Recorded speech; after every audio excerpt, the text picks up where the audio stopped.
Guys and welcome back my YouTube channel. So guys, आज हम discuss करेंगे transition metal की बचे हुए important topic that is cyclobutadiene complex.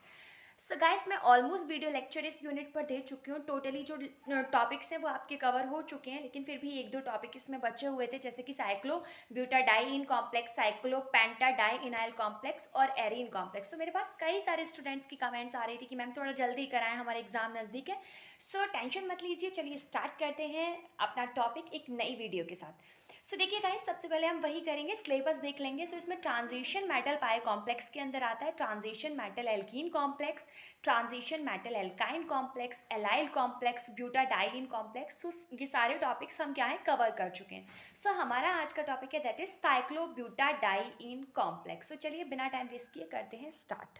चलिए स्टार्ट करते हैं आपका 16 मार्क्स का टॉपिक। सो देखिए, साइक्लोब्यूटाडाइईन कॉम्प्लेक्स, फर्स्ट ऑफ ऑल आप इसका फॉर्मूला लर्न करेंगे। इसका फॉर्मूला है C4H4, जो कि एक साइक्लिक स्ट्रक्चर होता है, प्लस प्लेनर होगा, यानी कार्बन और हाइड्रोजन आपके एक ही प्लेन में लाई करेंगे, प्लस में इसके पास 4 इलेक्ट्रॉन होंगे। आप यहाँ पर देख रहे हैं ये साइक्लोब्यूटाडाइईन का कॉम्प्लेक्स है, तो 2 इलेक्ट्रॉन इस डबल बॉन्ड वाले हैं और 2 इलेक्ट्रॉन इस वाले डबल बॉन्ड के। तो कितने इलेक्ट्रॉन हो गए इसके पास? 4 पाई इलेक्ट्रॉन होते हैं। ओके, ये एंटी एरोमेटिक कंपाउंड होता है, दैट्स वाई ये अनस्टेबल फॉर्म में पाया जाता है अगर ये फ्री फॉर्म में हो। ओके, उसके बाद सबसे पहले 1956 में ऑर्गल और हिगिंस नाम के साइंटिस्ट ने इसके बारे में डिस्कवरी करने की कोशिश की। तो उन्होंने बताया कि अगर आप साइक्लोब्यूटाडाइईन, क्योंकि मैंने पहले ही बताया ये अनस्टेबल, अगर आप इसे स्टेबलाइज करना चाहते हो तो इसके साथ किसी मेटल को कोऑर्डिनेट कर दो, मेटल को अटैच कर दो, तो ये क्या है आपके स्टेबल हो जाएगा।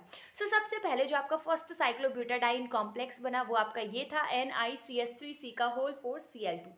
ओके, होल ट्वाइस था। देन क्या था, बाद में इसकी स्टडी होती गई बहुत वक्त के बाद। देन ये रियलाइज हुआ कि अगर हम इसके स्ट्रक्चर की बात करें तो इसका स्ट्रक्चर एक रेक्टेंगुलर फॉर्म में होता है, वो भी डायनेमिक इक्विलिब्रियम के केस में हमें इसका स्ट्रक्चर मिलेगा, वो भी रैपिडली मिलेगा। ऐसा नहीं है कि आप कांस्टेंट फेज में इसका स्ट्रक्चर नहीं बना सकते। तो इसका क्या है, रेक्टेंगुलर फॉर्म में आपको स्ट्रक्चर मिलेगा। तो आपने ये दोनों स्ट्रक्चर्स देख लिए, यहाँ पर ये रेजोनेटिंग स्ट्रक्चर है। ओके, उसके बाद आपको देखना है जो इसकी सिंगल बॉन्ड है, यानी 1 और 2, तो इधर कौन सा है सिंगल बॉन्ड, और यहाँ पर 3 और 4, यानी C1 C2 और C3 और C4, ये क्या है आपकी सिंगल बॉन्ड है। तो इनकी बॉन्ड लेंथ क्या है, ज्यादा होगी। C1 और C4 के बीच की बॉन्ड लेंथ कम है, और यहाँ पर C2 और C3 के बीच की बॉन्ड लेंथ कम है। तो कॉन्सेप्ट के हिसाब से आप ये लर्न करें, डबल बॉन्ड की बॉन्ड लेंथ कम होती है और सिंगल बॉन्ड की बॉन्ड लेंथ क्या है आपकी ज्यादा होती है। देन हम डिस्कस करेंगे method of preparation of cyclobutadiene complex. तो प्रिपरेशन भी इसकी काफी इजी है, ज्यादा माइंड ना करें। अगर आपको देखने में स्ट्रक्चर्स खतरनाक लग रहे हैं तो ऐसा कुछ भी नहीं है। तो देखिए यहाँ पर आपको क्या करना है, ये कॉम्प्लेक्स लेना और इसकी रिएक्शन NiCO का होल 4 से करानी है, क्योंकि आपने ये 2 मॉलिक्यूल लिया है। तो मैंने एक स्ट्रक्चर तो इसका यहाँ बना दिया, एक यहाँ बना दिया। आपको करना क्या है, ये 4 मेंबर्स की रिंग लगानी है, और इसमें क्या है, जो चारों कोनों पर ये मिथाइल लगा हुआ था वो चारों मिथाइल एक बार यहाँ पर लगा दिए और दूसरा मॉलिक्यूल आपने यहाँ पर ले लिया। देन Na क्या होगा, मेटल की तरह यहाँ पर बिहेव करेगा। तो Na आप सॉरी फॉर द मिस्टेक ये Ni है। जो निकल मेटल आपने लगाया, तो 2 क्लोरीन ये रहे आपके और 2 क्लोरीन ये रहे, तो टोटल 2 मॉलिक्यूल के कितने क्लोरीन हुए, 4। तो इनके बीच में क्या है, निकल के पास कितने हो गए, 4 क्लोरीन। तो आप इस तरीके से क्या है कॉम्प्लेक्स प्रिपेयर कर सकते हैं।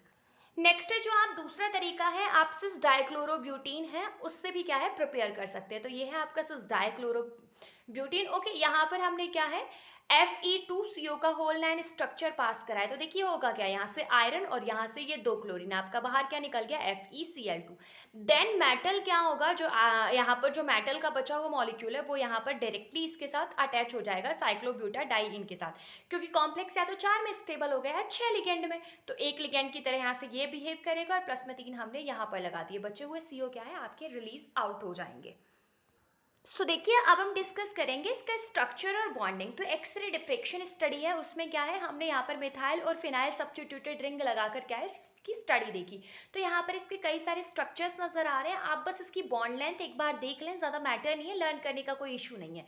मेन पॉइंट यहाँ पर स्टार्ट होता है, जैसा कि मैंने आपको स्टार्टिंग में ही बताया था कि जो आपका साइक्लोब्यूटाडाइईन मॉलिक्यूल है, तो ये साइक्लोब्यूटाडाइईन मॉलिक्यूल होता क्या है एग्जैक्टली मैंने स्टार्टिंग में ही बताया था ये आपको कि रेक्टेंगुलर शेप का होता है, प्लस में ये क्या होता है आपका एंटी एरोमेटिक होता है। लेकिन मैंने बताया था कि ये क्या है, इसकी अनस्टेबल फॉर्म है। अगर आपको इसे स्टेबल करना है तो आपको क्या लगाना पड़ेगा, मेटल, क्योंकि ये एंटी एरोमेटिक है और रेक्टेंगुलर है, इसलिए क्या है ये अनस्टेबल होता है। लेकिन जैसे ही आप इससे क्या है मेटल लगा देंगे, तो मेटल लगाने के बाद होगा क्या, इसकी शेप में क्या है, ऑटोमेटिक चेंज हो जाता है, तो इसकी शेप रेक्टेंगुलर से क्या है, स्क्वायर प्लेनर हो जाती है। और जो वो एंटी एरोमेटिक था ना, वो एरोमेटिक में कन्वर्ट हो जाता है। तो आई थिंक आपका कॉन्सेप्ट क्लियर होगा।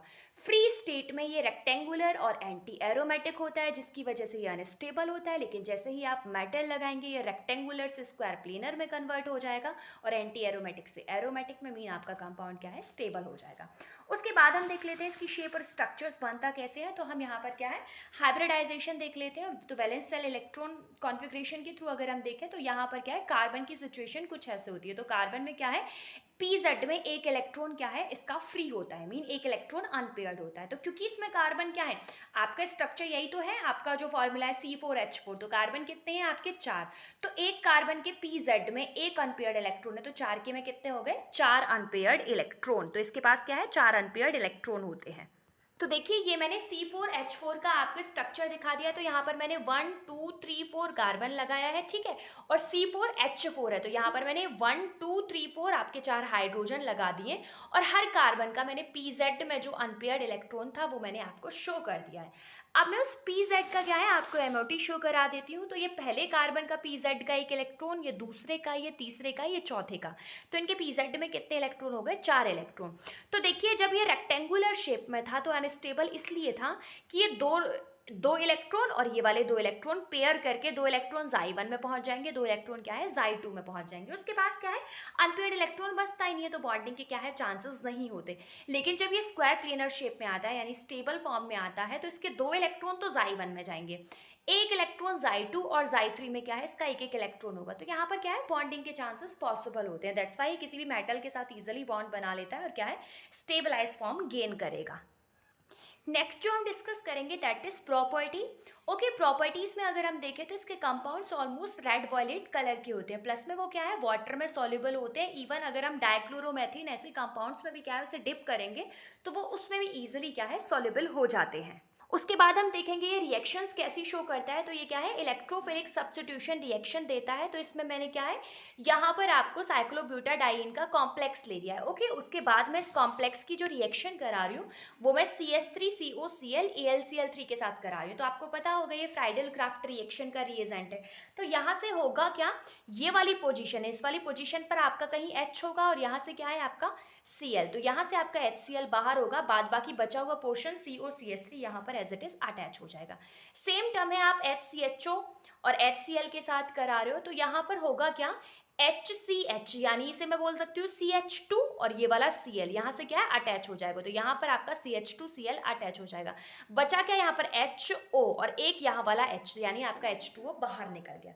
नेक्स्ट है आपकी रिएक्शन H2SO4 के साथ है। तो आपको क्या करना है, H2SO4 को मैं कुछ इस तरीके से लिख सकती हूँ, OHSO3H। तो यहाँ से क्या है OH, और यहाँ से क्या है आपका H, वाटर बाहर निकलेगा, और यहाँ पर क्या है SO3H अटैच हो जाएगा। इसके साथ ही कई सारी क्या है, न्यूक्लियोफिलिक रिएक्शन शो करते हैं। लेकिन आपको क्या है, 8 मार्क्स में क्वेश्चन आता है इससे, तो आपको 8 मार्क्स के अकॉर्डिंग अटेम्प्ट करना है, तो ये सफिशियंट है। देन हम देखेंगे इसका ऑक्सीडेटिव डिकम्पोजिशन। तो याद रखें, जो आपके पास कंपाउंड होगा साइक्लोब्यूटाडाइन कॉम्प्लेक्स का, अगर आप सीरियम फोर्थ पॉजिटिव की प्रेजेंस में उसका ऑक्सीडेशन कराते हो, तो होगा क्या, ये कंपाउंड ब्रेक होगा। यहाँ से क्या है, Fe आपका अलग निकलेगा, CO आपका अलग निकलेगा, और साइक्लोब्यूटाडाइन यहाँ पर आपको क्या है, अलग देखने को मिलेगा। Okay, so thank you so much guys. अगर आपको वीडियो अच्छी लगी है, तो वीडियो को लाइक करें और चैनल को सब्सक्राइब भी करें, जिससे कि आपको ऐसे ही इंफॉर्मेटिव वीडियोस मिलते रहें।